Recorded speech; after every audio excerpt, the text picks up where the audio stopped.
حضور اکرم صلی اللہ تعالیٰ علیہ وسلم نے شام کا دوسرا سفر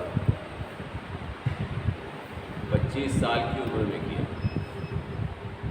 اللہ کے رسول کی عمر مبارک 25 سال کی تھی جب اللہ کے رسول نے شام کا دوسرا سفر کیا،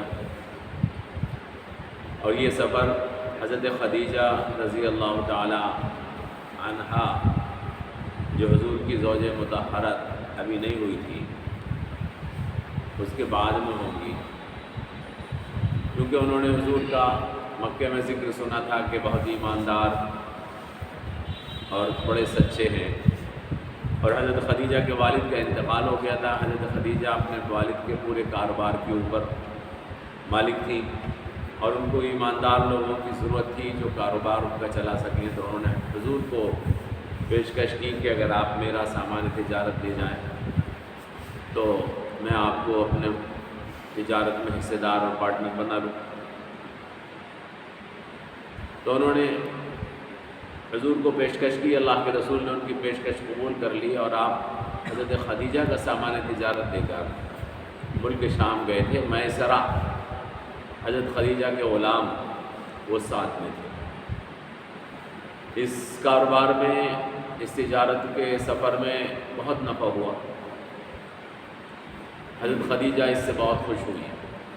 اس سفر میں جب آپ شام پہنچے تو وہاں پر نستورہ راہب سے ملاقات ہوئی۔ نستورہ راہب، وہاں پر بحیرہ تھا، یہ نستورہ دوسرے سفر میں، تو اس سے ملاقات ہوئی، اور اس نے حضور اکرم صلی اللہ علیہ وسلم کو پہچان لیا اور کہا کہ یہ آخری نبی ہونے والے ہیں۔ وہاں پر کچھ ایسے واقعات کتابوں میں ملتے ہیں ہمیں کہ حضور اکرم صلی اللہ علیہ وسلم کے اوپر فرشتے سائے کیے ہوئے تھے، پیڑ اللہ کے رسول صلی اللہ علیہ وسلم کے آگے سجدہ کرتے تھے۔ یہ چیزیں وہاں پر واقعات پیش آئیں جو ہمیں تاریخ کی کتابوں میں ملتی ہیں شام کے سفر میں، اور اس کی یہ پیشن گوئی بھی کہ حضور اکرم صلی اللہ علیہ وسلم اللہ کے آخری نبی ہیں اور یہ جلد رسول ہونے والے ہیں۔ میسرہ نے یہ ساری باتیں سنی اور آن کر حضرت خدیجہ رضی اللہ تعالی عنہا کو بتائیں کہ ان کے بارے میں تو وہاں پر راہبوں نے ایسی ایسی بات کہی۔ وہاں پر ایک آدمی سے کسی لین دین کے اوپر کچھ تنازع ہو گیا تھا شام میں، تو اس نے کہا کہ تم لات اور عزیٰ کی قسم کھاؤ، تو اللہ کے رسول نے فرمایا کہ میں لات اور عزیٰ کی قسم نہیں کھاتا، میں صرف اللہ کی قسم کھاتا ہوں، میں لات اور عزیٰ کو نہیں مانتا۔ تو یہ بات بھی آن کر اس نے بتائی تھی حضرت خدیجہ کو۔ تو یہ ساری روایات جو ہیں یہ چند کتابوں میں ہیں۔ میں اس سے پہلے کہ اور واقعات آپ کو بتاؤں، میں شروع سے کہتے چلے جا رہا ہوں کہ میں واقعات جو آپ کو سنا رہا ہوں وہ اس غرض سے سنا رہا ہوں کہ آپ کو سارے واقعات کو ایک درجے کا نہ سمجھیں۔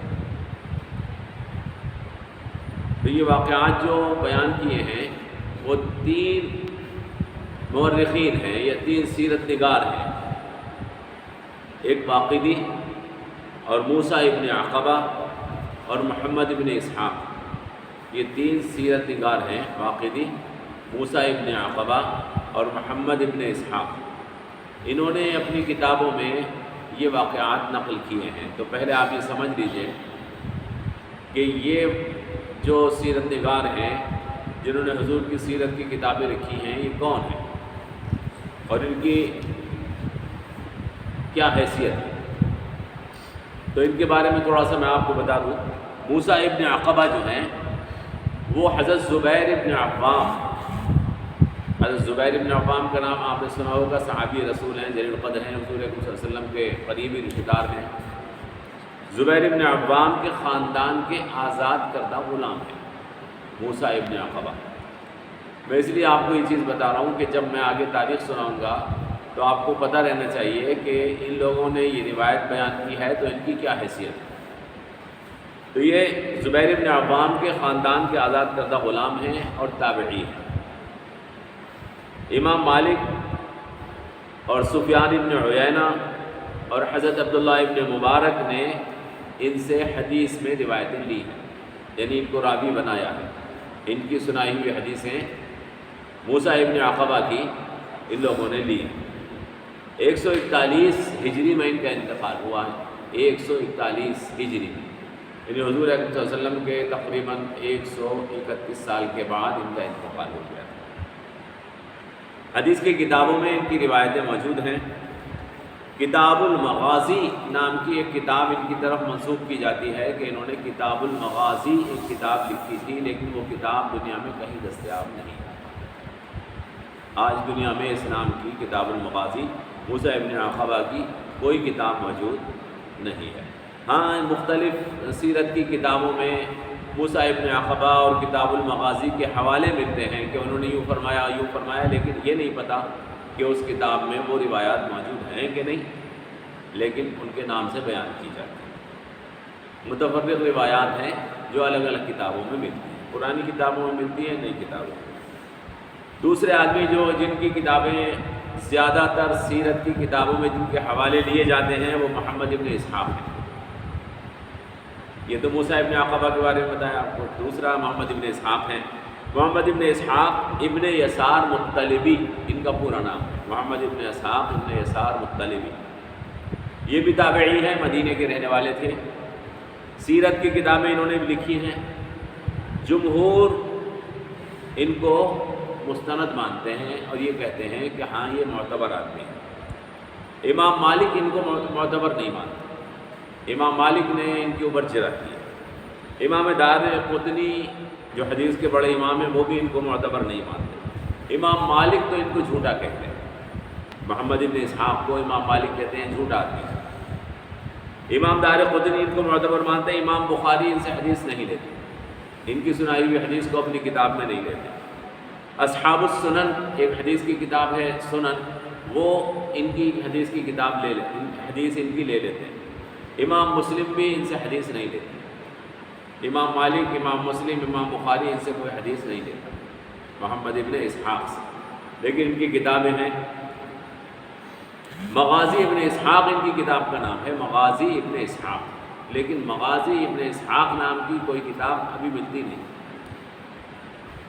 ہاں، سیرت ابن ہشام نام کی ایک کتاب ملتی ہے جو مغازی ابن اسحاق ہی کا ایک نسخہ ہے۔ سیرت ابن ہشام جو ابن ہشام نے بعد میں ان کی کتاب کو لکھ کر اپنے نام سے شائع کروایا تھا، کچھ تھوڑی تبدیلی کر کے، وہ انہی کی کتاب ہے سیرت ابن ہشام، وہ موجود ہے آج۔ تو سیرت ابن ہشام میں ان کے حوالے موجود ہیں، سیرت ابن ہشام کے اندر محمد ابن اسحاق کے حوالے موجود ہیں۔ تو یوں کہہ سکتے ہیں آپ کہ سیرت ابن ہشام دراصل محمد ابن اسحاق کی کتاب ہے۔ تو ہم جب کبھی بھی سیرت ابن ہشام کہیں یا محمد ابن اسحاق کہیں تو آپ سمجھ جائیے گا کہ ان کی روایات کس درجے کی ہیں۔ امام بخاری انہیں نہیں مانتے، امام مسلم انہیں نہیں مانتے، امام مالک تو جھوٹا کہتے ہیں، لیکن اصحاب السنن ان کو لیتے ہیں اور ان کو عام علماء بھی لے لیتے ہیں۔ کہا جاتا ہے کہ محمد ابن اسحاق مدلس تھے، یعنی بات کو گھما کے بیان کرتے تھے، سیدھی بیان نہیں کرتے۔ اور یہ بھی کہا جاتا ہے کہ یہ یہودیوں سے جا کر، خیبر کے یہودیوں سے جا کر انہوں نے ملاقات کی اور ان سے واقعات سنے کہ کیا کیا واقعات پیش آئے، اور وہ انہوں نے اپنی کتاب میں درج کیا۔ اس وجہ سے ان کا اعتبار یہ امام بخاری، امام مسلم وغیرہ نہیں کرتے۔ تو یہ محمد ابن اسحاق ہیں۔ تیسرے آدمی واقدی ہیں، واقدی، ان کا نام ہے ابو عبداللہ محمد ابن عمر ابن واقد واقدی، پورا نام ان کا محمد ابن عبداللہ ابن عمر ابن واقد واقدی۔ یہ بھی سیرت نگار ہیں، تابعی ہیں۔ حضرت سفیان ثوری بہت بڑے عالم ہیں، فقیہ ہیں، امام ہیں، ان کے یہ شاگرد ہیں۔ لیکن کسی کا شاگرد ہونا یہ اس بات کی پہچان نہیں ہوتی کہ وہ بھی صحیح ہے۔ استاد حضرت سفیان ثوری بہت بڑے عالم ہیں، لیکن واقدی ان کے شاگرد ہیں، ضروری نہیں ہے کہ واقدی بھی بہت معتبر، لہذا امام شافعی ان کو نہیں مانتے۔ امام شافعی جو 4 اماموں میں سے ایک امام ہے، وہ ان کو جھوٹا کہتے ہیں۔ امام بخاری ان سے حدیث نہیں لیتے، انہیں متروک الحدیث کہتے ہیں۔ علی ابن مدنی اور امام نسائی نے تو ان کو واضع الحدیث یعنی حدیث گڑھنے والا کہا۔ کہ یہ جھوٹی حدیث گڑھ لیتے ہیں۔ حدیث اور تاریخ کے اماموں میں ان کو کمزور اور ضعیف مانا جاتا ہے، لیکن کچھ لوگ واقعی کو معتبر بھی مانتے ہیں، کچھ لوگ ان کو اچھا مانتے ہیں کہ ہاں اچھے عالم تھے، لیکن اکثر لوگ واقعی کو صحیح عالم نہیں مانتے۔ بہرحال روایات واقعی کی معتبر نہیں مانی جاتی ہیں، لیکن اس کے باوجود بھی سیرت کی کوئی کتاب واقعی کی روایات سے خالی نہیں۔ تو میں نے آپ کو یہ تینوں آدمیوں کے بارے میں اس لیے بتایا کہ میں بار بار تو بتاؤں گا نہیں، لیکن آپ کے ذہن میں رہنا چاہیے کہ جب میں کہوں کہ یہ واقعی کی روایت تو سمجھ جائیے گا کہ اس کا کیا درجہ ہے نا۔ جب میں کہوں یہ محمد بن اسحاق کی روایت ہے تو سمجھ جائیے گا کہ اس کا کیا مرتبہ ہے، ان کی کیا حیثیت ہے۔ اور وہ جو ہیں آپ کے موسیٰ ابن عقبہ، ان کی تو کوئی کتاب ہے نہیں، بس حوالے ملتے ہیں دیگر کتابوں، لیکن سیرت کی کتابیں ساری کی ساری جو بعد میں بھی لکھی گئی ہیں، آج بھی جو لکھی جا رہی ہیں، وہ سب انہی لوگوں کے حوالے سے لکھی جا رہی ہیں۔ اور یہ واقعات جو میں آپ کو سنا رہا ہوں اکثر و بیشتر، اور جو بیان کیے جاتے ہیں سیرت کی کتابوں میں، وہ اکثر و بیشتر انہی تینوں آدمیوں کے حوالے سے پیش کیے ہیں۔ سمجھ گئے؟ اب میں آپ کو اس لیے سنائے دے رہا ہوں یہ کہ بھائی آپ سوچ رہے ہوں گے کہ یہ تو علماء کا ٹاپک ہے، لیکن اس لیے بتا رہا ہوں کہ علماء کے ٹاپک میں آپ کو بھی دخل دینا چاہیے، آپ کو جاننا چاہیے کہ کون آدمی کس درجے کا ہے۔ سب آدمی ایک درجے کے نہیں ہوتے، سب عالم ایک درجے کے نہیں ہوتے، سب مولوی ایک درجے کے نہیں ہوتے، الگ الگ حیثیت ہوتی ہے، اس کی حیثیت کے اعتبار سے مانا جاتا ہے۔ جب امام بخاری کے حوالے سے کوئی بات کہیں تو اس کا درجہ اور ہوتا ہے، جب امام مسلم کے حوالے سے کوئی بات کہیں اس کا درجہ اور ہوتا ہے، اور جب واقعی کے حوالے سے کوئی بات کہیں تو اس کا درجہ نیچا ہوتا ہے، جب محمد بن اسحاق کے حوالے سے بات کہیں تو اس کا درجہ نیچا ہوتا ہے، اور جب موسیٰ ابن عقبہ کے حوالے سے کوئی بات کہیں یا ان کی کتاب کا حوالہ دیں تو آپ سمجھ سکتے ہیں کہ اس کی کیا حیثیت ہے۔ تو یہ صورتحال ہے۔ تو میں آپ کو صرف نام بتاؤں گا اور آپ ذہن میں بٹھا لیں یہ بات کہ اس کا درجہ یہ ہے۔ تو بات یہاں تک پہنچی تھی کہ حضور اکرم صلی اللہ تعالیٰ علیہ وسلم ملک شام گئے، نستر راہب ملا، یہ سب کے سب واقعی نے بیان کیا۔ یہ سارے واقعات یہ بخاری میں، مسلم میں، ابو داؤد میں، ترمذی میں، نسائی میں، ابن ماجہ میں، موطا امام مالک میں، مسند امام احمد میں جو حدیث کی کتابیں ہیں، یہ واقعات کا کوئی حوالہ نہیں، بلکہ یہ سب واقعی کے بیان کیے ہوئے واقعات۔ سمجھ گئے؟ تو ان کا درجہ آپ نے سمجھا کہ کیا ہے۔ اب آپ آگے آ جائیے۔ حضور اکرم صلی اللہ علیہ وسلم کی عمر مبارک جب 40 سال، حضور اکرم صلی اللہ علیہ وسلم کی عمر مبارک جب 25 سال کی ہوئی، یعنی آپ سفر سے ملک شام کے واپس آ گئے، اور میسرہ نے یہ واقعات جو میں نے ابھی بتایا آپ کو کہ بادل سایہ کیے ہوئے ہیں، فرشتے سایہ کیے ہوئے ہیں، پیڑ سجدہ کر رہے ہیں، اور یہ ہو رہا ہے، یہ سارے واقعات بیان کیے جو واقعی کی روایات ہیں۔ تو حضرت خدیجہ الکبریٰ رضی اللہ تعالیٰ عنہا نے، ان کے دل میں یہ اندیہ پیدا ہوا کہ یہ ہو سکتا ہے کہ پیغمبر بننے والے ہوں تو میں اس سے نکاح کروں۔ 40 سال کی عمر تھی، 3 دفعہ کی بیوہ تھی حضرت خدیجہ، اور حضور اکرم صلی اللہ علیہ وسلم کی عمر مبارک 25 سال کی تھی، لیکن انہوں نے اپنا رشتہ حضور کو دے دیا، اللہ کے رسول کو دے دیا۔ اللہ کے رسول نے ان کے رشتے کو قبول کر لیا، چونکہ مکے کے اندر حضرت خدیجہ ایک طاہرہ اور نہایت پاک دامن عورت کے نام سے مشہور ہے۔ آپ یوں کہہ سکتے ہیں کہ مکے میں ان سے زیادہ باعفت اور پاکیزہ کوئی دوسری عورت نہیں تھی۔ اللہ کے رسول نے قبول کر لیا، اور اس میں اللہ کی بھی کوئی مصلحت ہو سکتی ہے کہ کل کو اسلام کے لیے وہ مددگار بننے والی ہے۔ حضور نے قبول کیا، اپنے چچا ابو طالب سے مشورہ کیا، چچا نے پسند کیا، پھر اس کے بعد چچا ابو طالب نے حضور کا نکاح پڑھا۔ خدیجہ کی طرف سے بھی رشتہ دار شامل تھے، حضور کی طرف سے بھی رشتہ دار شامل تھے، حضرت حمزہ بھی نکاح میں شامل تھے، اور خدیجہ کی طرف سے ان کے چچا اور ان کے دیگر رشتہ دار وغیرہ بھی شامل تھے، اور نکاح ہوا۔ اس میں دونوں کے فضائل بیان ہوئے۔ اس وقت نکاح میں ایک قاضی لڑکے کی طرف سے اور ایک قاضی لڑکی کی طرف سے ہوتا تھا، اور لڑکے کی طرف سے بھی خطبہ پڑھا جاتا تھا اور لڑکی کی طرف سے بھی، جیسے آج کے خطبہ پڑھا جاتا ہے۔ تو دونوں نے اپنے اپنے خطبہ پڑھے، اور اپنے اپنے خطبوں میں انہوں نے اپنے اپنے لوگوں کی تعریف کی اور کہا کہ ہم ایسے ہیں ویسے ہیں۔ اس میں حضور اکرم صلی اللہ علیہ وسلم کی تعریف حضرت ابو طالب نے کی، اور ان کے رشتہ دار نے حضرت خدیجہ کی تعریف کی، اور نکاح منعقد ہو گیا۔ یہ نکاح ہوا تو میں نے آپ کو بتایا حضور کی عمر کتنی تھی؟ 25 سال، اور خدیجہ الکبریٰ کی عمر کتنی تھی؟ 40۔ نکاح ہو گیا، حضور اکرم صلی اللہ علیہ وسلم حضرت خدیجہ کے ساتھ رہنے لگے۔ سمجھے آپ؟ اس کے بعد حضور کی جو اولادیں ہیں جو آپ سنتے ہیں نا، حضرت فاطمہ، حضرت رقیہ، حضرت ام کلثوم، حضرت زینب، یہ ساری اولادیں حضرت خدیجہ سے پیدا ہوئی، چاروں بیٹیاں، بیٹے بھی پیدا ہوئے تھے، ان کا انتقال ہو گیا، وہ ان کا انتقال بچپن میں ہو گیا، لیکن بیٹیاں زندہ رہیں، اور بعد میں حضور کا خاندان انہی بیٹیوں سے چلا، حضرت خدیجہ کی بیٹیوں سے۔ اللہ کے رسول نے اس کے بعد اور بھی نکاح کیے، لیکن ان سے کوئی اولاد نہیں ہوئی، صرف ایک ماریہ قبطیہ سے اولاد ہوئی ہے، وہ انشاءاللہ میں آپ کو بعد میں بتاؤں گا۔ ماریہ قبطیہ سے صرف اولاد ہوئی، لیکن وہ بھی بیٹے زندہ نہیں رہ سکے، ان کا بھی انتقال ہو گیا۔ جو چاروں بیٹیاں ہیں وہ حضرت خدیجہ الکبریٰ رضی اللہ تعالیٰ عنہا سے، اور انہی سے حضور کی بس نسل بعد میں چلی۔ آئی سمجھ میں؟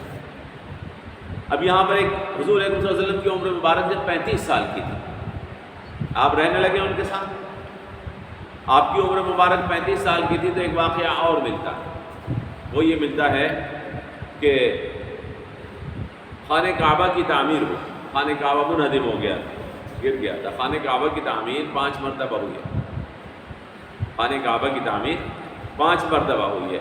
نمبر 1 حضرت آدم نے خانہ کعبہ کی تعمیر کی، یہ بیان کہ حضرت آدم نے خانہ کعبہ کی تعمیر کی، یہ مسلم شریف کی شرح ہے فتح الباری، اس کے اندر لکھا ہے، مسلم شریف میں نہیں ہے، فتح الباری میں، کہ خانہ کعبہ کی تعمیر حضرت آدم نے کی، اس کے بعد حضرت نوح کے زمانے میں وہ منہدم ہو گیا تھا، تو حضرت ابراہیم علیہ السلام نے دوبارہ تعمیر کی۔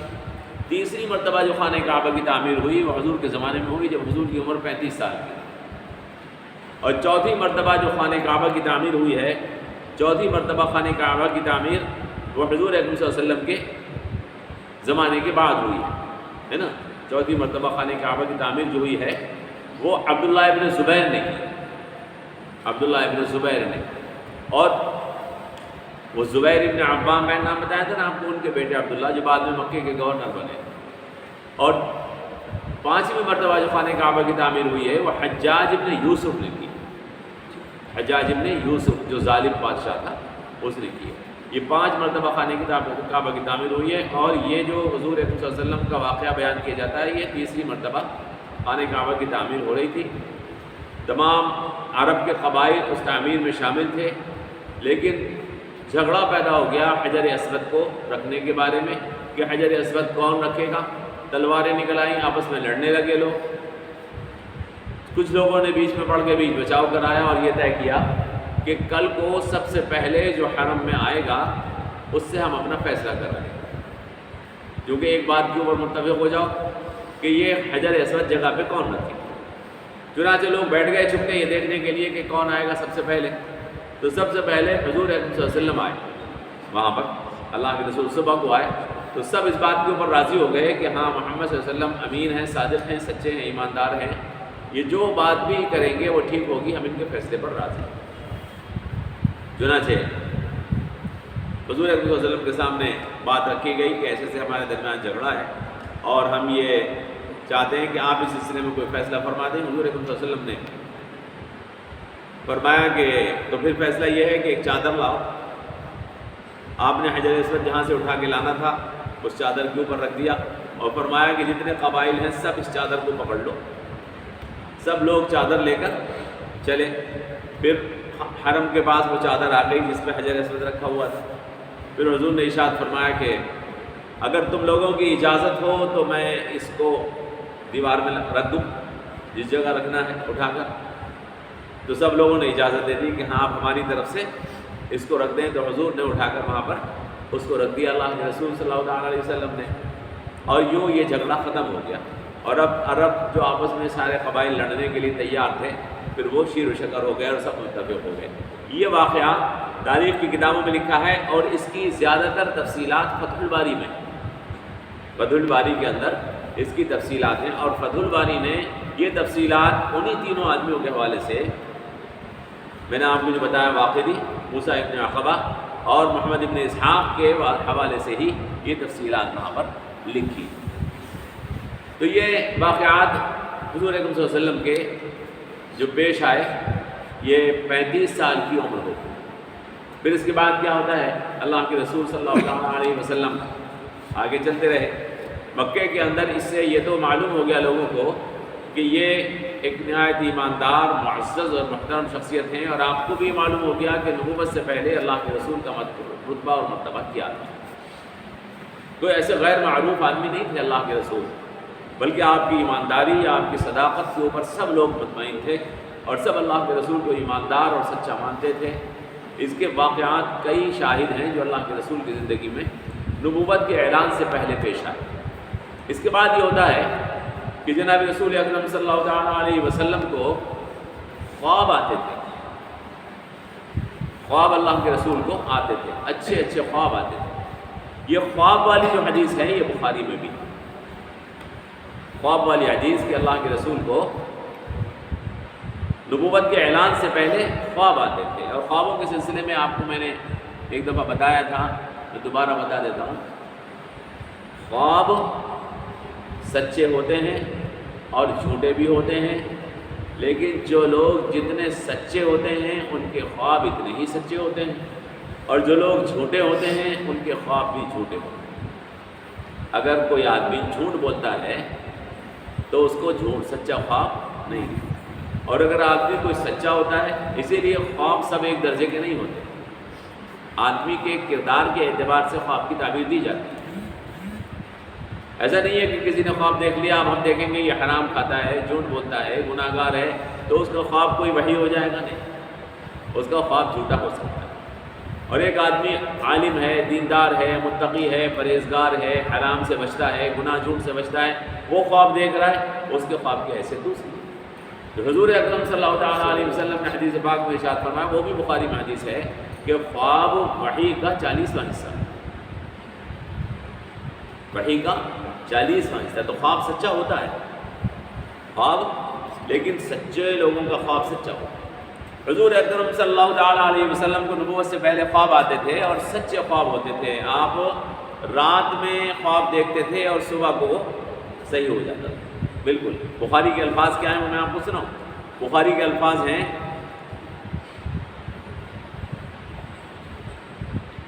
اول ما بدأ به رسول اللہ صلی اللہ علیہ وسلم من الوحی الرؤیا الصالحة فی النوم وکان لا یرا رؤیا الا جاءت مثل فلق الصبح۔ یہ بخاری کے الفاظ ہیں کہ اللہ کے رسول صلی اللہ تعالیٰ علیہ وسلم کو نبوت یعنی وحی شروع ہونے سے پہلے آپ کی حالت ایسی بن گئی کہ آپ کو سچے اچھے خواب آتے تھے، اور وہ ایسے سچے ہو جاتے تھے جیسے صبح ایک دم روشن ہو جاتی، اتنے سچے خواب آتے تھے وحی سے پہلے اللہ کے رسول صلی اللہ علیہ وسلم۔ تو یہ ہے اللہ کے رسول کو وحی سے پہلے کے حالات، نبی بننے سے پہلے کے حالات اللہ کے رسول کے ایسے تھے۔ پھر اس کے بعد انشاءاللہ کل کو میں آپ کو بتاؤں گا کہ جناب رسول اکرم صلی اللہ علیہ وسلم کے اوپر وحی کا سلسلہ کیسے شروع ہے نا۔ اب جب وحی کا سلسلہ شروع ہوا، اب تک جو روایات میں نے آپ کو بیان کی، جہاں میں نے آپ سے کہہ دیا کہ یہ بخاری کی روایت ہے، یہ ابو داؤد کی روایت ہے، یہ ترمذی کی روایت ہے، تو آپ اس کا درجہ سمجھ گئے۔ اور جہاں میں نے آپ سے کہہ دیا کہ یہ محمد ابن اسحاق کی روایت ہے، واقدی کی روایت ہے، یا موسیٰ کی روایت ہے، موسیٰ ابن عقبہ کی روایت ہے، تو اس کا درجہ آپ سمجھ گئے۔ کہیں میں نے آپ سے کہہ دیا کہ یہ مثال کے طور پر کتاب المغازی میں ہے، تو آپ اس کا درجہ سمجھ گئے۔ تو بس آپ اس چیزوں کا درجہ سمجھیں گے تو آپ کو روایات کی اور بات کی حیثیت کا درجہ بھی سمجھ میں آتا جائے گا۔ سمجھ گئے؟